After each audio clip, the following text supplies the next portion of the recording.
Artista Conectado. Enem 2020. Olá pessoal, tudo bem? Hoje eu vou falar com vocês sobre a literatura contemporânea, a importância dela para a prova do Enem, juntamente com a importância da escrita, da leitura, como seria o procedimento ideal para o aluno que vai fazer a prova. Então vamos lá. Primeiramente, literatura contemporânea é aquela que está acontecendo no momento que o autor está produzindo. Ele está, portanto, contemporâneo à época de produção. Então, quando a gente usa essa expressão contemporâneo, seriam as obras de artes que discutiriam os eventos polêmicos do nosso mundo. Como exemplo, nós temos a obra que cai no vestibular da Federal de Uberlândia, A Cor Púrpura, da artista Alice Walker, uma literatura estadunidense.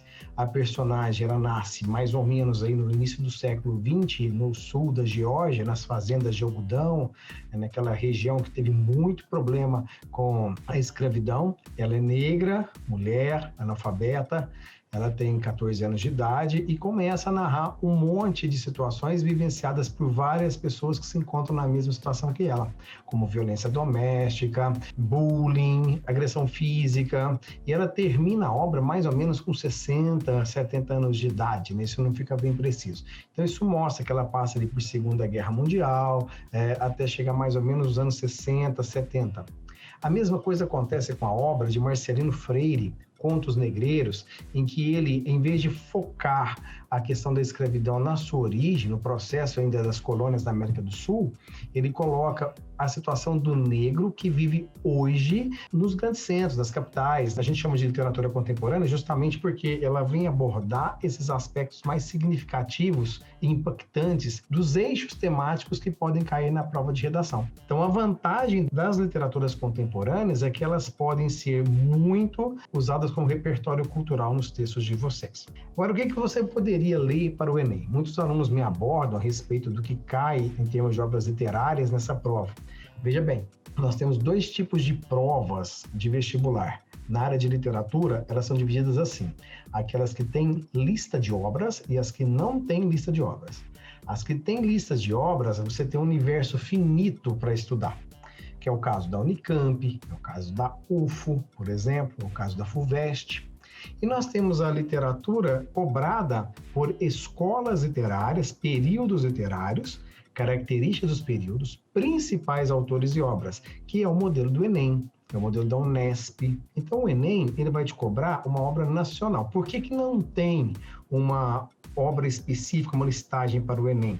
Porque se fala de Brasil no sentido de ser nacional, e você coloca uma obra de determinada região, por exemplo, uma obra de Guimarães Rosa, que aborda Minas Gerais, uma obra, por exemplo, de Jorge Amado, que aborda a Bahia, Cobra Norato, que vai abordar o Amazonas, as pessoas que vivenciam isso culturalmente, elas estariam em vantagem. Então, em vez de anunciar, nós temos que ter uma noção da periodização literária. Então, saber onde está o barroco, no século XVII, as características dele, saber o que é arcadismo, neoclassicismo, que é século XVIII, as características desse período, saber o que é romantismo, realismo, naturalismo, parnasianismo, simbolismo, todos no século XIX, saber pré-modernismo e modernismo com as suas variações.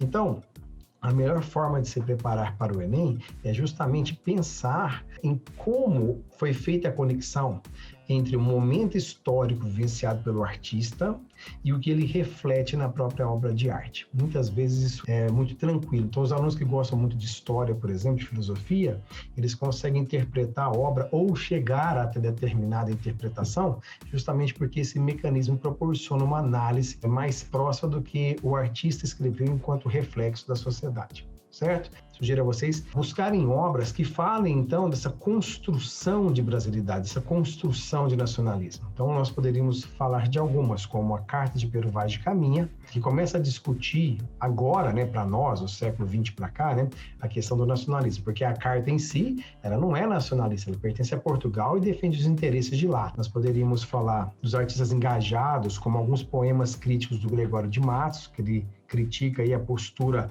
da cidade de Salvador em relação à metrópole. Nós poderíamos também falar, no século XVIII, de Cartas Chilenas, que é uma obra crítica, do século XIX, de Castro Alves, e ainda falar do processo de indianismo na literatura, com Gonçalves Dias e José de Alencar. Depois a gente poderia passar para a questão do regionalismo romântico, né, que trabalha essas questões de apresentação do interior para a corte, como a Moreninha, que é a primeira obra que faz isso, né, que ela passa na corte. Aí se você pegar, por exemplo, outras como Escravizaura, o Cabeleira, né, vão apresentar o interior para essa sociedade elitizada do século XIX.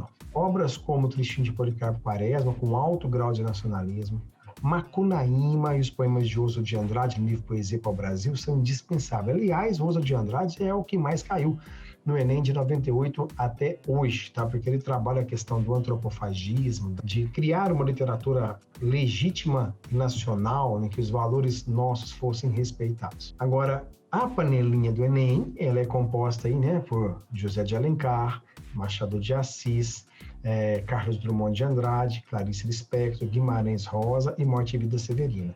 Isso é uma leitura imprescindível para todo o ensino médio, certo? Olha, não se esqueçam de usar os textos do interior da prova também como pré-requisito para fazer a sua redação.